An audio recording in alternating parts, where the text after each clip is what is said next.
Hello అండి, ఈరోజు మీకు చికెన్ కర్రీ ఎలా చేయాలో చూపిస్తాను. 2 స్పూన్ల ఆయిల్ తీసుకోవాలండి. 1 kg చికెన్కి నేను చెప్తున్నానండి ఈ మెజర్మెంట్స్. కొంచెం జీలకర్ర తీసుకున్నానండి.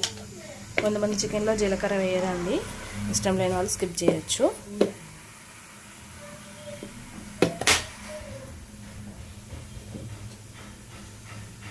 తర్వాత ఒక మీడియం సైజ్ పచ్చిమిర్చి ఒక 2 అండి.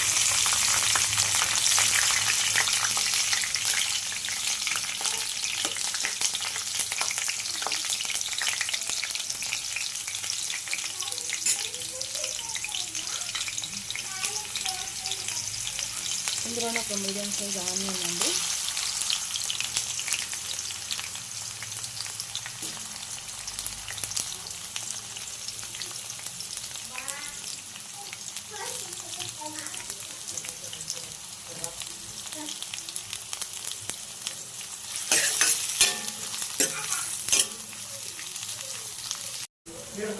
ఆనియన్స్ గోల్డ్ కలర్లోకి వచ్చాక కొంచెం పుదీనా, కొంచెం కొత్తిమీర కూడా వేసేసుకుని మగ్గనివ్వాలండి. ఆనియన్స్, కొత్తిమీర, పుదీనా మగ్గాక ఒక స్పూన్ పసుపు అండి. స్పూన్ పసుపు తీసుకోవాలి.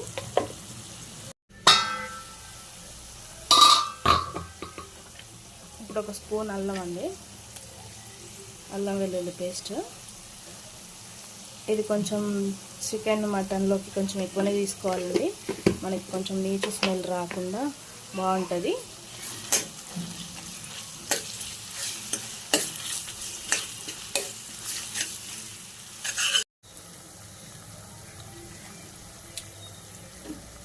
ఈ పోపు మగ్గిపోగానే ఇందులో చికెన్ తీసుకొని వేసుకోనండి.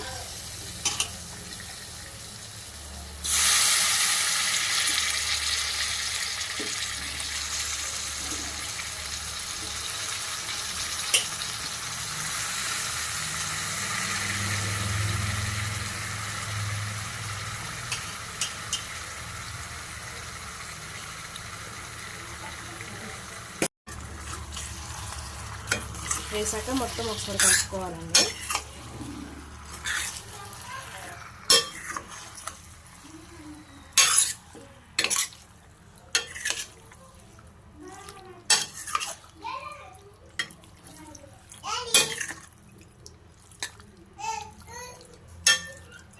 మొత్తం ఉన్నాక ఇందులో కొంచెం సాల్ట్ వేసుకొని పెట్టుకోవాలండి.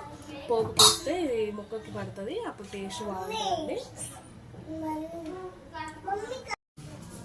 ఇందులోనే ఒక స్పూన్ సాల్ట్ వేస్తున్నానండి.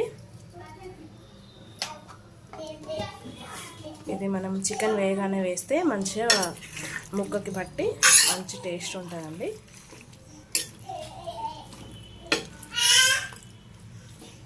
ఒక్కసారి కలిపేసుకొని మూత పెట్టేసుకోండి.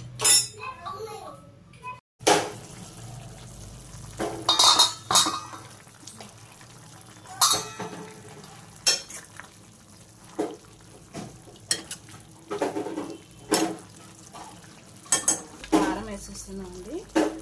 కారం ఒక 3 స్పూన్ల కారం వేస్తున్నాను. తక్కువ తినేవాళ్ళు తక్కువ వేసుకోవచ్చు. వేసినంత నేను ఒక 3 స్పూన్ల కారం తీసుకున్నానండి.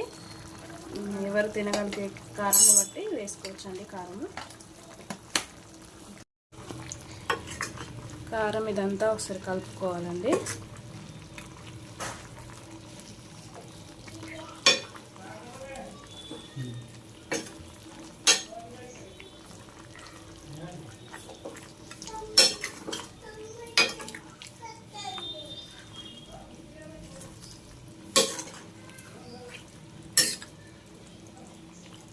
కారం అంతా పూర్తిగా కలుపుకున్న తర్వాత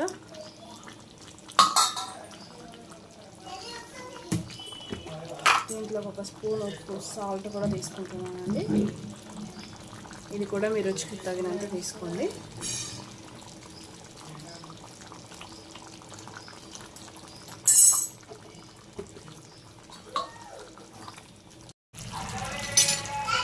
ఉప్పు కారం వేసాం కదండి, మంచిగా మగ్గిపోయింది. ఇప్పుడు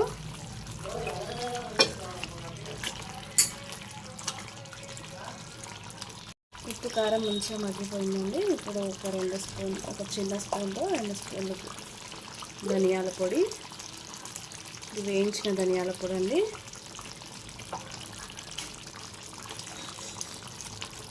చిన్న స్పూన్తో 2 స్పూన్లు వేసుకుంటే సరిపోతుంది ధనియాల పొడి. ఇందులోనే 1 స్పూన్ గరం మసాలా కూడా వేసుకుంటున్నామండి.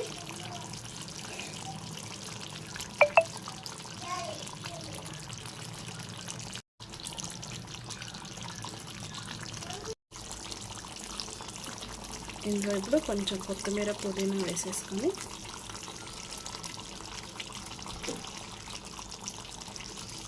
కలిపేస్తే సరిపోతుందండి.